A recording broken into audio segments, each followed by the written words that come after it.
Banks rencontre la postérité le 7 juin 1970 à Guadalajara au Mexique à la 10e minute d'un Angleterre-Brésil du premier tour de la Coupe du monde de football. Il se détend de tout son long pour détourner en corner d'une main ferme une reprise de la tête de Pelé, qui a déjà levé les bras au ciel. Le gardien anglais se relève avec le sentiment du devoir accompli. Sur le coup je me suis juste dit, Banksy, nous le qui bastard. Pas le temps de savourer pour le putain de chanceux, il s'agit de se reconcentrer pour l'action suivante. Seul son coéquipier novice qui lui glisse une tape sur la tête pour le remercier. Banks ne le sait pas encore, il vient de réaliser, à 32 ans, ce qui est considéré comme l'arrêt du siècle. Surnommé Banks of England dans son pays, l'ancien gardien est mort dans la nuit de lundi 11 à mardi 12 février à l'âge de 81 ans. Il souffrait d'un cancer des reins diagnostiqué en décembre 2015.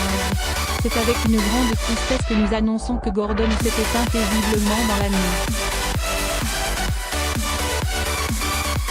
Nous sommes dévastés par cette perte, mais nous avons tellement de bons souvenirs que nous ne pourrions pas être plus fiers de lui, écrit sa famille dans ce communiqué publié par Sport City, le club de Banks entre 1967 et 1973.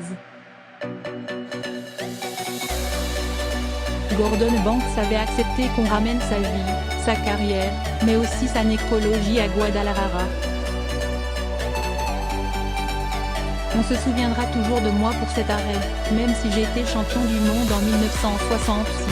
Mais ce n'est pas grave. J'adore en parler surtout parce qu'en face il y avait la plus grande équipe qui a pu pratiquer ce sport, a-t-il résumé un jour au quotidien The Guardian.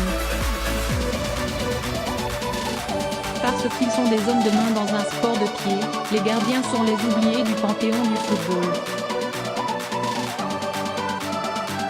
Avec le soviétique Lev Yakin, seul ballon d'or ganté en 1963, et l'italien Dinosaur, champion du monde en 1982 à l'âge canonique, 40 ans, Banks fait figure d'exception.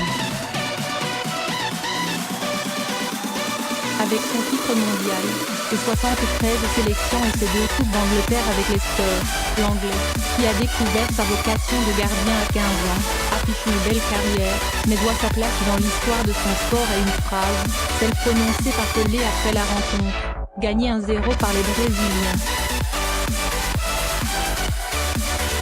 Bon prince, le roi couvre Banks de gloire en Dumont. J'ai marqué un but, mais Banks l'a arrêté. Dans un humour plus anglais, son capitaine, Bobby Moore, glisse à son gardien, « Tu vieillis Banksy, tu nous avais habitués à bloquer ces ballons. » Intoxication à la bière et perte de l'œil droit. Cette Coupe du Monde au Mexique sera à l'image de la vie d'une native du Yorkshire, faite d'instants de gloire et d'une guigne improbable. Une semaine après sa parade, Banks déclare forfait pour le quart de finale contre l'Allemagne de l'Ouest.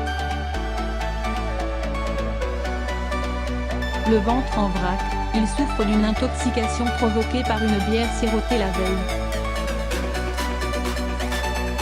Sans lui, les Anglais prennent la porte, défaite 3-2, et commencent ce qui deviendra par la suite un sport national, rejeter la faute sur le gardien, en l'occurrence Peter Bonacci, suspect sur le but de Franz Beckenbauer. Le Kaiser déclare à ce sujet que si Banks avait été dans les buts, son tir n'aurait jamais franchi la ligne.